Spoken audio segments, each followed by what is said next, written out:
Saat ini kamu sedang dalam perjalanan luar angkasamu mengelilingi bintang dan seisi galaksi. Waduh, nebula warna-warni ini pasti akan segera runtuh oleh beratnya sendiri, kemudian meledak seperti supernova. Selalu hati-hati ya saat kamu mengelilingi lubang hitam, pokoknya jangan sampai terjebak oleh medan gravitasinya supaya monster luar angkasa ini nggak menelanmu bulat-bulat. Bentar-bentar, kayak ada struktur aneh deh. Oh, rupanya itu ada tembok yang bersinar terang, dan kalau kamu amati lebih dekat, titik terangnya itu sebetulnya merupakan galaksi dan di dalamnya ada sekitar 100.000 galaksi. Bima Sakti aja punya sekitar 100 miliar bintang, jadi tembok ini diperkirakan punya 1 kuadriliun atau 10⁻15 bintang seperti matahari. Struktur raksasa ini disebut South Pole Wall dan lokasinya sekitar 500 juta tahun cahaya dari bumi. Jarak bintang terdekat kita, Proxima Centauri aja cuma sekitar 4,2 tahun cahaya. Dan waktu tempuhnya kurang lebih selama 73.000 tahun dengan roket. Jadi, perjalanan menuju South Pole Wall kemungkinan akan jauh lebih lama dari umur tata surya kita. Dalam skala kosmik pun, ukuran tembok ini sangat besar, diameternya sekitar 1,37 miliar tahun cahaya, sedangkan diameter Bima Sakti cuma 100.000 tahun cahaya. Tapi kita nggak bisa mengamati tembok ini meski dengan teleskop tercanggih. Galaksi Bima Sakti telah menghalangi pandangan kita dengan cahaya kuatnya, sampai-sampai tembok ini nggak bisa kita lihat. Hal yang sama juga terjadi kalau kamu mengamati langit berbintang di kota besar, polusi cahayanya akan menghalangi penglihatan. Meski begitu, para ilmuwan bisa mendeteksi objek jumbo ini dengan metode pergeseran merah. Semua objek di alam semesta ini terus bergerak dan mengembang setelah terjadi Big Bang miliaran tahun yang lalu. Nah, saat galaksi bergerak, gelombang cahayanya akan berubah. Dengan mengukur perubahan ini, para saintis bisa tahu jenis objek dan proses pergerakannya. Dan ternyata ukuran tembok ini masih kalah besar dari tembok besar Hercules Corona Borealis. Superstruktur galaksi terbesar ini berdiameter sekitar 10 miliar tahun cahaya atau kurang lebih 10% dari seluruh alam semesta yang teramati. Tembok ini juga punya gugus galaksi dan kita bisa mendeteksinya saat terjadi semburan sinar gamma. Peristiwa ini ditandai dengan adanya gelombang elektromagnetik paling benderang di alam semesta. Dari jarak bertahun-tahun cahaya pun fenomena ini masih bisa teramati. Semburan ini sangat jarang terjadi dan di Bima Sakti aja cuma berlangsung tiap jutaan tahun sekali. Kalau kita ngelihat banyak semburan singkat di tempat yang sama, berarti di situ terdapat banyak objek mirip Bima Sakti. Jadi, di luar angkasa ada banyak galaksi. Di alam semesta juga ada grup kuasa raksasa atau Huge LQG yang diameternya sekitar 4 miliar tahun cahaya. Satu foton cahaya akan menempuh waktu hingga seumur bumi kita cuma untuk menjelajahi seluruh strukturnya. Bobot struktur raksasa ini kurang lebih 6,1 kuintiliun kali lebih berat dari matahari dan sejauh ini para saintis telah nemu hingga 73 kuasar di dalamnya. Inilah beberapa objek paling unik di alam semesta. Dan ini merupakan inti aktif galaksi. Di pusat kuasarnya terdapat lubang hitam supermasif yang bisa melahap materi di sekitarnya. Gaya gravitasi super kuat akan menerbangkan materi di sekitar lubang hitam hingga membentuk cakram. Kemudian, cakram ini akan berubah menjadi sumber radiasi paling kuat di luar angkasa. Nah, sebagai gambarannya, kekuatan radiasi dari satu kuasar aja bisa mencapai puluhan hingga ratusan kali lipat dari seluruh bintang di galaksi kita. Karena radiasinya sangat kuat, kita bisa mendeteksi kuasar dari kejauhan. Makanya, objek ini juga dijuluki sebagai suar semesta. Ilmuwan mengamati kuasar untuk menganalisis alam semesta dan pergerakannya. Salah satu kuasar terjauh dari bumi berjarak sekitar 13,1 miliar tahun cahaya. Umurnya juga termasuk yang tertua di alam semesta. Kuasar ini mulai terbentuk sekitar 690 juta tahun setelah Big Bang dan sudah berumur hampir 3 kali lebih tua dari tata surya kita. Cahayanya masih sangat benderang, yaitu sekitar 4 kali 10 pangkat 14 kali lebih terang dari matahari. Menurut para ilmuwan, di bagian pusatnya terdapat lubang hitam supermasif yang bobotnya sekitar 800 juta kali lebih berat dari matahari. Struktur raksasa ini hanyalah blok konstruksi di alam semesta kita. Coba amati baik-baik ya, ini tata surya kita. Terus kita perkecil dikit, ada bintang induk kita di galaksi Bima Sakti. Perkecil lagi, di sini ada grup lokal dan semua titik terang ini menjadi galaksinya. Lalu ada Andromeda, dan ini galaksi Triangulum beserta puluhan galaksi kecil lain yang terhubung oleh gravitasi. Diameter struktur ini sekitar 10 juta tahun cahaya atau 100 kali lebih panjang dari galaksi kita. Oke, kita perkecil lagi ya. Dan di sini ada super gugus Virgo yang diameternya 20 kali lebih panjang dari grup lokal. Di dalamnya ada sekitar 30.000 galaksi dan total masanya sekitar 1 kuadriliun kalinya masa matahari. Kita perkecil lagi yuk. Di sini ada super gugus Laniakea yang ukurannya 3 kali lebih besar. Di situ juga ada super gugus Virgo dan sejumlah gugus kecil lain. Jumlahnya kurang lebih 100.000 galaksi dan ini masih belum selesai loh. Jadi kita perlu memperkecil lagi gambar ini. Di sini ada kompleks super gugus Pisces Cetus yang menaungi sekitar 60 gugus galaksi. Jadi jumlah galaksi di dalamnya lebih banyak dari butiran pasir di gurun luas. Selanjutnya ngapain lagi nih? Perkecil lagi dong. Nah, inilah alam semesta kita yang teramati. Di sini ada lebih dari 500 miliar galaksi dan sekitar 1 sekstiliun bintang. Alam semesta yang teramati juga punya struktur sendiri. Bentuk gugus galaksi menyerupai rantai dan tembok kayak struktur tadi. Tapi untaian ini terpisah oleh area kekosongan absolut bernama void. Dan di sini nggak ada materi sama sekali. Jumlah molekulnya juga lebih sedikit daripada di ruang kosong.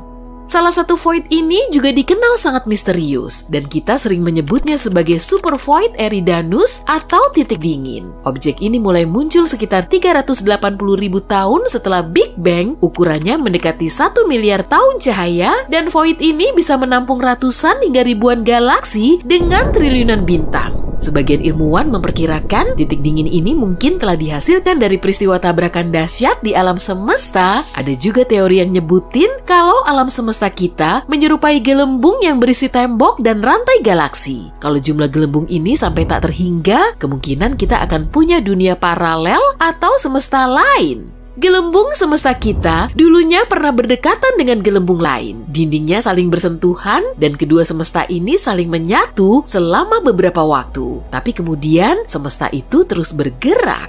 Area di dekat kedua gelembung tersebut terus menipis hingga sambungannya rusak, lalu kedua gelembung ini semakin terpisah. Saat itulah alam semesta lain mengambil sebagian materi dari gelembung kita. Semua galaksi yang dulunya mengisi super void Eridanus beralih ke semesta paralel. Dan para ilmuwan meyakini kalau kita bisa menembus ke gelembung semesta lain. Tapi kalau kita melintasi semesta cuma dengan terbang langsung, waktu tempuhnya pasti akan sangat lama. Jadi kita perlu menggunakan portal atau lubang cacing. Gini nih caranya. Ada selembar kertas dengan titik A di sini dan titik B di sebelah sini. Di sini kita nggak perlu melintas dari titik A ke B, tapi cukup ngelipat kertasnya aja sampai titik A berhimpitan dengan titik B. Kemudian kita perlu bikin lubang kecil untuk memintas jalan dan mempersingkat waktu.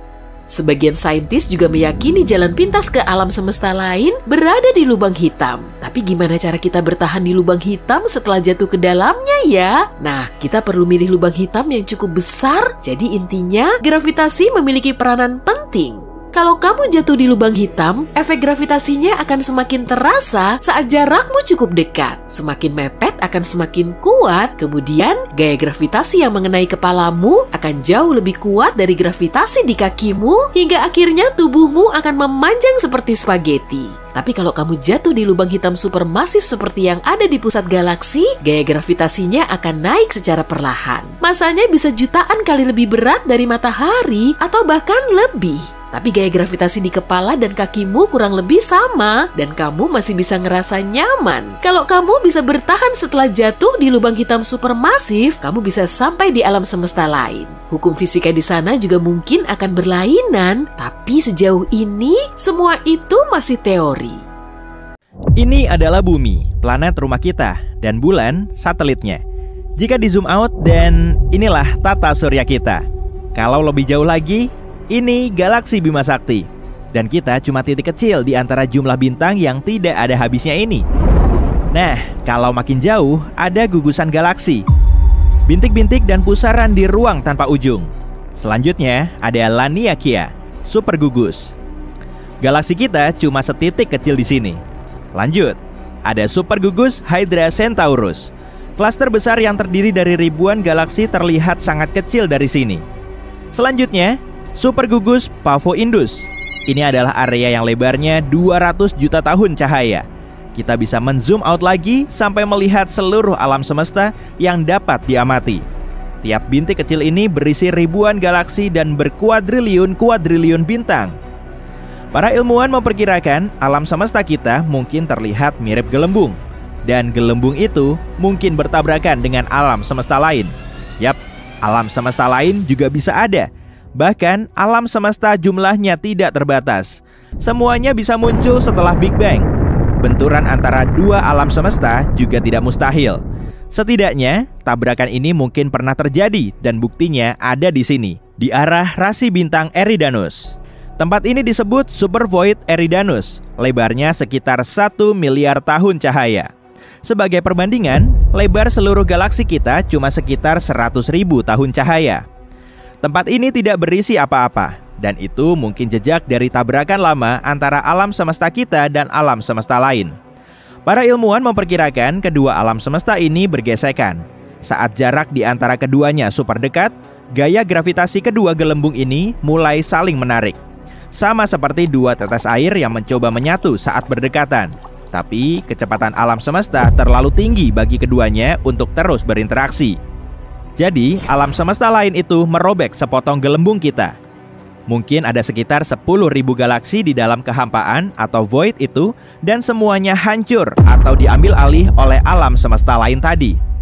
Mari kita pergi ke tepi alam semesta kita untuk melihat bagaimana tabrakan ini mungkin terjadi. Kita 10 miliar tahun cahaya dari rumah kita. Di sini, di galaksi lain, kita melihat nebula indah yang punya berbagai warna dan bentuk. Dan jika kamu melihat ke arah lain, ada tembok besar yang bergerak ke arah kita. Semua percikan cerah ini adalah galaksi super besar yang akan bertabrakan dengan galaksi kita. Namun, pada kenyataannya, itu adalah cermin raksasa yang cuma menampilkan refleksi alam semesta kita. Di sini, ruang dan waktu terdistorsi, serta mulai ditarik ke alam semesta lain dengan kecepatan tinggi. Hukum fisika yang biasa mungkin tidak berlaku lagi di sini. Gravitasi pun mungkin hilang. Dengan begitu, semua bintang akan meledak dan penghuni planet di sana akan melayang tanpa kepastian. Tapi jika kedua alam semesta tidak hanya saling bersinggungan, tetapi juga bertabrakan langsung satu sama lain, segalanya akan jauh lebih ngeri. Sejumlah besar energi tabrakan mungkin akan menyebabkan ledakan luar biasa. Dayanya akan menghancurkan apapun yang ada di dalam gelembung kita. Namun, kedua gelembung itu masih mungkin menyatu juga. Awalnya, semua galaksi di tepi alam semesta akan robek. Tapi kemudian penyatuan akan dimulai. Galaksi-galaksi di sana akan mulai bergerak dengan kacau. Semua akan terbang melewati satu sama lain, saling menghancurkan, bertabrakan, dan meledak. Tabrakan dua galaksi akan menciptakan dampak super besar. Dan itu mungkin terjadi pada galaksi kita dalam waktu dekat, dari segi luar angkasa ya. Galaksi Andromeda sedang menuju ke arah kita. Andromeda adalah galaksi spiral yang ukurannya 2 kali lipat galaksi kita. Dan ada sekitar 1 triliun bintang di sana, alias 2 kali lipat Bima Sakti. Di pusat galaksi cerah ini, mengintai satu monster gelap, sebuah lubang hitam. Beratnya 2 dan 80 kali lipat massa matahari. Raksasa merah ukurannya ratusan kali lipat lebih besar daripada matahari kita. Pulsar yang memancarkan energi besar seperti lampu sorot, bintang-bintang pengembara, dan banyak lubang hitam besar maupun kecil. Gabungan objek-objek berbahaya ini bergerak ke arah kita dengan kecepatan 110 km per detik. Perjalanan dari New York ke Los Angeles dengan kecepatan ini hanya akan memakan waktu setengah menit. Cakram Andromeda sudah bisa terlihat dengan mata telanjang pada malam tanpa bulan. Seiring berjalannya waktu, ukurannya akan makin besar. Saat Andromeda makin mendekat, gaya gravitasinya akan mulai meregangkan lengan galaksi spiral kita dan mulai terurai. Bintang dan planet di sana akan melenceng dari orbitnya. Salah satu skenario yang mungkin terjadi adalah ada asteroid yang tidak dikenal atau bahkan planet katai dari galaksi Andromeda yang akan menabrak bumi dengan kecepatan tinggi. Planet kita akan meledak seperti balon akibat benturan ini. Duh, jadi ngeri. Kemungkinan lain akan meliputi tabrakan antar bintang. matahari kita akan berhadapan dengan bintang lain. Bintang yang lebih besar akan perlahan mulai menelan bintang yang lebih kecil. Pertama, bintang itu akan mencuri lapisan atas cahayanya, lalu memakannya seperti spaghetti, atau mungkin mirip rigatoni. Saat mencapai berat kritisnya, bintang besar itu akan meledak. Ledakan ini akan menghancurkan apapun yang ada di sekitarnya, termasuk tata surya kita. Mungkin gelombang kejutnya bahkan akan mencapai bintang tetangga lainnya. Namun, skenario lain yang mungkin terjadi adalah tata surya kita akan dilempar ke angkasa gelap. Bayangkan, sebuah bola tenis yang diikat ke tali. Kamu menggenggam tali ini dan memutar bolanya di atas kepalamu seperti pengumban. Lalu, kamu melepaskan tali itu dan melayangkan bolanya. Inilah yang akan terjadi pada matahari dan semua planet di sekitarnya. Kita akan berujung di angkasa gelap yang dingin. Tapi, kehidupan di bumi takkan terpengaruh. Bintang terang kita tetap akan menghangatkan kita. Satu-satunya dampak dari ini adalah semua bintang di langit malam kita akan hilang. Nah, peluang yang paling mungkin terjadi adalah penyatuan kedua galaksi raksasa ini takkan memengaruhi kita sama sekali. Alasannya, jarak antara bintang dan planet di luar angkasa sangatlah besar. Jadi, semua mungkin hanya akan bercampur dan membentuk satu awan raksasa. Prosesnya akan mirip menyaring pasir halus menggunakan saringan besar. Objek-objek di dalamnya takkan berinteraksi, tapi hal yang paling menarik akan terjadi pada lubang hitam di pusat galaksi kita. Saat ini ada sekelompok debu bintang dan bintang yang padat di sekitarnya. Saat Andromeda dan Bima Sakti saling mendekat, keduanya akan mulai berdansa satu sama lain. Kira-kira gaya dansanya twist atau foxtrot ya? Dan saat dua lubang hitam saling mendekat, keduanya akan mulai menelan semua materi yang ada di sekitarnya. Miliaran ton debu bintang warna-warni, asteroid, dan partikel bintang akan terbang menuju pusat kedua lubang hitam. Kelihatannya, proses ini terjadi dengan sangat lambat, tapi ini cuma ilusi. Objek super berat seperti lubang hitam membengkokkan kisi ruang dan waktu. Jadi, waktu bergerak jauh lebih lambat di dekat lubang hitam. Dan semua benda yang tampaknya tak bergerak di horizon peristiwa selama berminggu-minggu atau bahkan berbulan-bulan sebenarnya sudah lama hilang. Saat akhirnya menyatu, kedua lubang hitam ini akan menjadi satu lubang hitam super raksasa. Namun, masanya agak lebih kecil dibanding masa total kedua monster hitam ini. Beberapa beratnya berubah menjadi energi tabrakan. Energi ini dilepaskan dengan sangat kuat hingga gelombangnya dapat terasa di galaksi lain. Sekarang, lubang hitam besar mengumpulkan semua inti yang padat dan panas ini dari kedua galaksi di sekitarnya. Pada akhirnya, lubang hitam itu terasa penuh dan melontarkan berkas-berkas energi yang kuat keluar angkasa. Ini disebut inti galaksi aktif, yang merupakan salah satu fenomena paling cerah di alam semesta dan sumber radiasi elektromagnetik paling kuat yang pernah diketahui. Panjang berkas energi ini mungkin lebih dari 5.000 tahun cahaya. Sebagai perbandingan, jarak dari bumi ke Proxima Centauri cuma 4,2 tahun cahaya. Dan kekuatan ledakan yang menyertai berkas energi ini setara 100 ledakan supernova. Wow, gak kebayang. Gelombang ledakan dari peristiwa ini bahkan dapat mencapai tepi galaksi baru. Dan pancarannya akan terlihat dari jarak jutaan tahun cahaya. Saat ini, ada awan tebal debu warna-warni di pusat galaksi yang telah menyatu. Berat awan ini sangat besar hingga mulai menyusut dan berubah bentuk menjadi bulat. Secara bertahap, awan ini menjadi begitu berat hingga mengompres reaksi inti dan nuklirnya di dalam. Suhu pun mulai naik dan tak lama, duar! Supernova terjadi. Ini adalah pertunjukan kembang api paling besar di pusat galaksi. Bintang-bintang meledak dari kabut dan membentuk dunia baru yang panas. Saat ini terjadi, lengan kedua galaksi yang sebelumnya saling menarik perlahan kembali ke bentuk sebelumnya. Pusat galaksi super berat kita punya kekuatan gravitasi besar yang memengaruhi bintang dan nebula yang jaraknya ratusan ribu tahun cahaya. Lengan galaksi ini saling berputar lagi dan kita akan melihat galaksi baru yang sudah jadi, Bima Meda atau Sakti Meda. Atau bagaimana kalau Bima Andro Sakti Meda? Ya begitulah, pilih saja sendiri.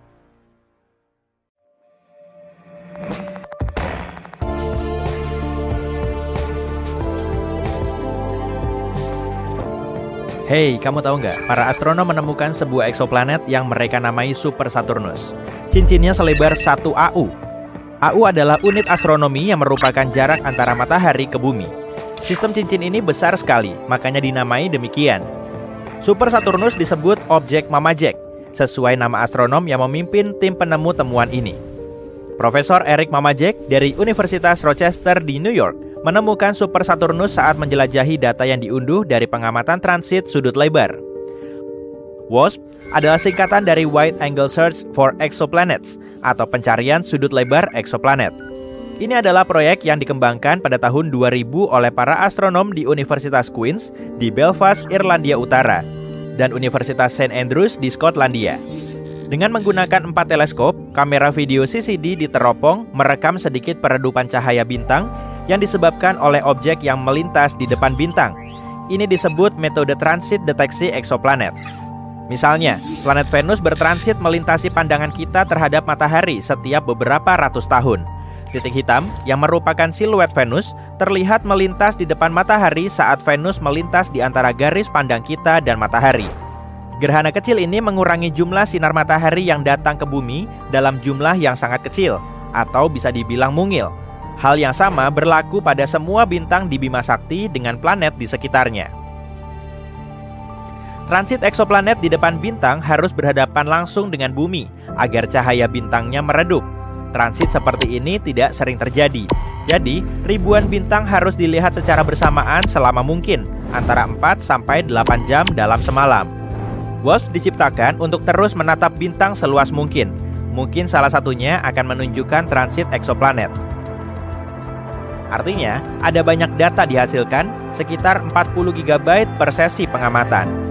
Ilmuwan komputer di Universitas Leicester, Inggris mengembangkan program komputer untuk menyimpan data dan menghasilkan grafik fotometrik dari intensitas cahaya masing-masing bintang. Universitas Open juga di Inggris bergabung dengan proyek WASP mengambil data ini dan menyediakannya untuk penelitian para astronom di seluruh dunia.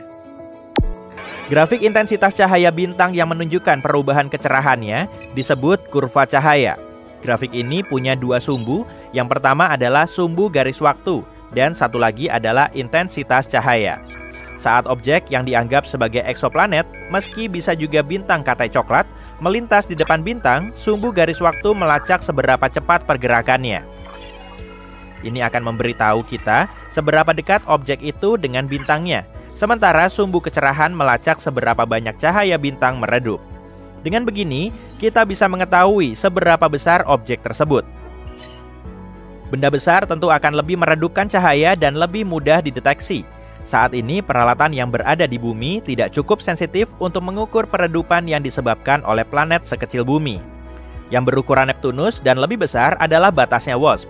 Namun, teleskop luar angkasa James Webb yang kini terus beroperasi punya sensitivitas yang jauh lebih besar dan mampu mendeteksi transit eksoplanet seukuran bumi. Kamu pasti udah gak sabar mau dengar pembahasan Super Saturnus kan? Tapi ada hal lain yang harus kamu ketahui sebelum kita lanjut ke sana.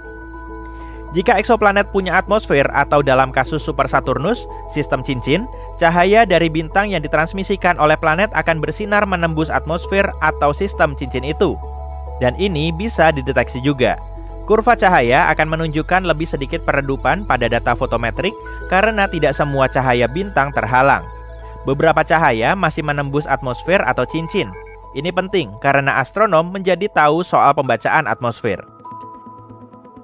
Teleskop luar angkasa James Webb dilengkapi spektroskop yang bisa menentukan kandungan gas dari atmosfer eksoplanet yang sedang bertransit, seperti oksigen, metana, karbon, dan lain-lain. Proyek WASP berkembang pesat. Kini ada proyek Super WASP yang terdiri dari WASP North dan WASP South. Yang pertama melihat ke langit di atas belahan bumi utara, yang satunya lagi melihat ke langit di atas belahan bumi selatan. Ada juga Next Generation Transit Survey atau Survei Transit Generasi Selanjutnya, NGTS, yang dibuat berdasarkan proyek WASP. Kerjanya otomatis, jadi astronom tidak perlu begadang sambil menyeruput kopi, tapi boleh aja kalau mau. Terletak di European Southern Observatory di Gurun Atacama di Chili, NGTS memindai jutaan bintang dan telah menemukan lebih dari 100 eksoplanet hingga ukuran sekecil 3 kalinya ukuran bumi. NGTS telah memulai klub Planet Hunters alias pemburu planet di media sosial. Ilmuwan warga bisa mencari basis data daring kurva cahaya dan mungkin menemukan eksoplanet sendiri. yang awalnya merupakan upaya dari Inggris yang dimulai oleh 1 atau 2 astronom, kini menjadi fenomena mendunia. Dengan kemampuan untuk membaca tanda spektroskopi gas atmosfer selama transit eksoplanet, sebuah ide baru muncul, yaitu tanda teknologi. Ide ini secara khusus mengidentifikasi gas di atmosfer eksoplanet yang dihasilkan oleh peradaban. Teleskop luar angkasa James Webb bisa melakukannya. Gas dari polusi seperti klorofluorokarbon atau CFC bisa dilihat secara spektroskopi jika ada. Tritium dari reaktor fusi, jika ada, juga bisa dideteksi, serta pola panas dari kota-kota di permukaan planet. Tanda teknologi adalah konsep terbaru yang muncul setelah proyek WASP dimulai. Kita belum tahu akan menemukan apa. Sekarang mari kembali ke Super Saturnus. Bintang yang diputari Super Saturnus adalah J1407, bintang deret prautama kecil yang redup, seperti matahari dengan magnitudo 13. Hah? Begini. Mata manusia hanya bisa melihat bintang dengan magnitudo 6 dan masing-masing magnitudo 2,5 kali lebih redup dibanding yang sebelumnya. Jadi, ini bukan bintang yang luar biasa, cuma bintang teleskopik lain di luar sana di wilayah Scorpius Centaurus di langit malam. J1407 adalah bintang muda yang belum memasuki fase jangka panjang stabilnya. Ini penting karena Super Saturnus atau yang secara resmi bernama J1407b menunjukkan tanda-tanda sistem cincin pada tahap awal pengembangan. Kurva cahaya Super Saturnus tersimpan dalam kumpulan data dari proyek Super WASP. Profesor Eric Mamajek dan rekannya Matthew Kenworthy dari Universitas Leicester mempelajari data ini secara menyeluruh dan menghasilkan laporan mendetail. Pengetahuan bergantung pada data yang baik. Sumbu horizontal kurva cahaya J1407b, sumbu waktu, adalah penyebab kericuhan ini. Super Saturnus butuh berminggu-minggu untuk transit di depan bintang induknya, 56 hari tepatnya. Sistem cincin planet yang kita kenal di tata surya kita mengorbit tepat di sekitar ekuator planet gas raksasa dan sangat tipis. Dari cuma beberapa meter hingga setebal beberapa sentimeter. Di teleskop, cincin Saturnus terlihat menghilang saat Saturnus berada pada kemiringan 0 ke arah bumi. Saturnus harus miring terhadap bumi agar sistem cincinnya yang indah terlihat. Kita semua wajib melihatnya setidaknya sekali. Bayangkan, melihat Saturnus lewat teleskop. Jika cincin Super Saturnus menghalangi sebagian besar cahaya dari J1407 selama 56 hari, artinya planet itu pasti mengorbit pada kemiringan yang curam ke bintangnya. Jika berada pada kemiringan 0, kita tak akan melihat cincin itu menghalangi cahaya apapun. Jadi, waktu orbitnya bisa ditentukan, minimal 10 tahun hingga 200 tahun jika orbitnya sangat elips. Masa planet super itu sendiri diperkirakan 24 kalinya masa Jupiter. Artinya, jika berbentuk gas, ini bisa menjadi bintang katai coklat. Super Saturnus tampaknya punya objek seukuran Mars yang mengorbit di sekitarnya. Karena ada celah besar di cincin yang kemungkinan besar ditutup oleh objek besar. Pembagian Cassini di cincin Saturnus adalah tempat bulannya, Mimas, membuka jalur menembus cincin Saturnus. Kurva cahaya Super Saturnus baru diamati 1 kali. Semua sistem deteksi eksoplanet menantikannya kembali mengitari J1407. Entah kapan itu akan terjadi lagi. Beberapa astronom telah menyimpulkan bahwa J1407b adalah sistem bintang katai coklat sendiri yang cuma lewat di depan, tapi tidak terhubung ke bintang J1407. Kemunculan kembali Super Saturnus di orbit akan membantah dugaan ini.